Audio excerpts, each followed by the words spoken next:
competency. The cultural competency is a process of cultural sensitivity in developing skills to identify different cultural backgrounds in order to interpret efficiently. The cultural sensitivity is to be aware and know the different cultural assumptions, barriers, and frameworks in order to be aware when it's necessary to offer a cultural clarifying.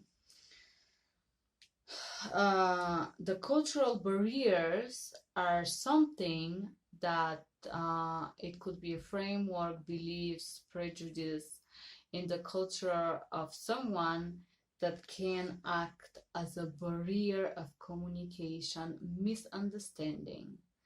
An interpreter have to be able to identify this barrier and offer a cultural clarifying framework.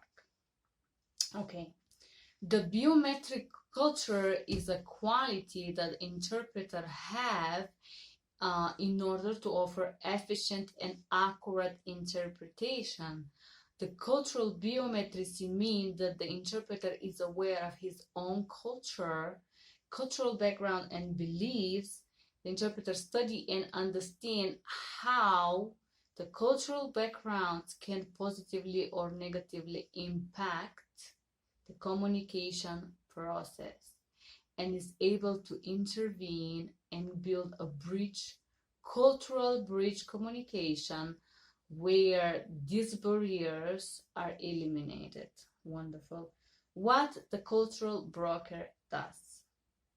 In the role of interpreter acting as a cultural broker, it's providing explanation of a framework, prejudice, or cultural belief in order to clarify the communication and give more clear meaning of the message.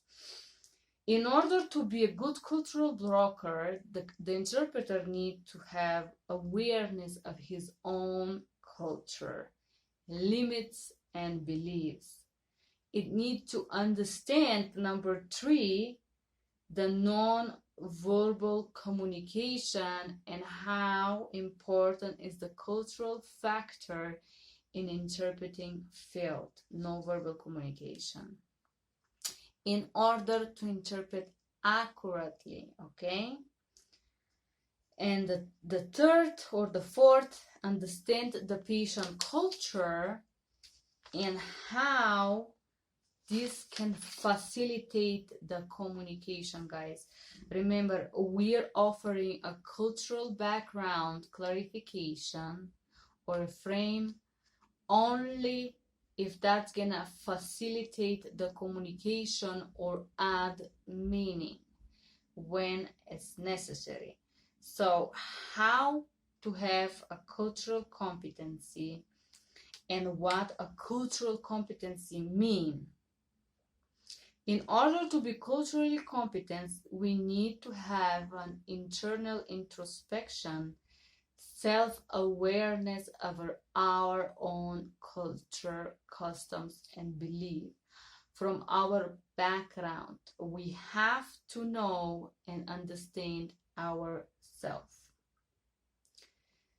Number 2, we have to know the values of this culture that can impact negatively or positively the communication process, or if there is some kind of intrinsic meaning, and they can affect our core obligations as interpreter. How these cultural beliefs and frameworks can affect us as an interpreter, affect our obligation of delivering accurate meaning of the message. Again, going back to the role of conduct message conveyor, you could see the video clicking over here. All right. Number 3, knowing the differences between the cultures, similarity and polarities. What can facilitate, what can make a big space between, knowing the big difference. Number 4, develop skills in order to transparently intervene and flexibly offer the cultural frame in a form that you are the bridge of communication and connection between two cultures. In order to be that bridge, you have to have a profound respect for differences in a cultural beliefs and background. And remember, stay impartial. Impartiality is something else that we're gonna talk in another class, talking about code of ethics and best practice for the interpreters.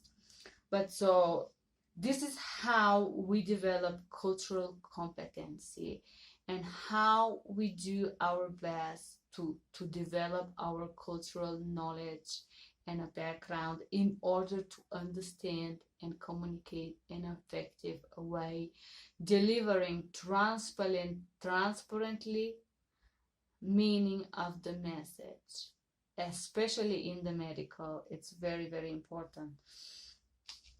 What is cultural responsiveness? So once we have all this knowledge and awareness of the cultural backgrounds and differences, then we can be culturally responsive in the profession of the interpreter. How we are culturally responsive and how we can do that while interpreting. Number one, we identify, and this almost happens automatically, and sense beliefs, assumptions that can influence negatively and positively the communication we identify. Second, we recognize what these cultural beliefs, values, and framework and the cultural background, what kind of conflict they can build or create, how the different cultural backgrounds can create conflict if they're so different one of another.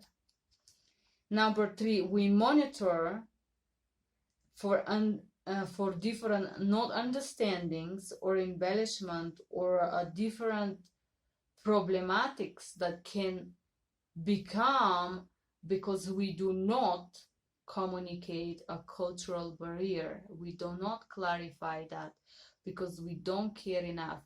Because if we don't care to clarify a cultural difference, that could be a huge problem for the communication process. Fourth, we have to identify statements or nonverbal communications that indicate of misunderstanding, opposed beliefs, or fear that come because the cultural background is different. We have to be able to identify and constantly update our knowledge and understanding of the dynamics and practices and beliefs that are being constantly elaborated in a different culture, because cultures change too, beliefs change too, society grows, society change. We have to be aware of this dynamic process of a cultural mutation, if you want to say, because each country's culture and each place culture change with the social media, with internationalization, with online marketing, with online everything. All the culture change, they evolve, and we as an interpreter have to constantly be aware of that in order to give accurate message. So, repeating again, the role of a cultural clarifier is to provide information about cultural beliefs, frameworks that can be a problem or limitation or misunderstanding, and the interpreter giving a cultural clarification create a bridge between two cultures in order to be more accurate. Alright guys, that was about the role of a cultural brokering. This is when the interpreter is a little bit more invasive, offering a framework. of a cultural background, offering a cultural clarification. Again, guys, if you need to intervene as a cultural clarifier, you can click on this link, how to clarify transparently. Interpreter speaking, you can find a whole video how to intervene, clicking on this link. That was from me from today. I hope that was useful for you guys. I hope you learned a lot.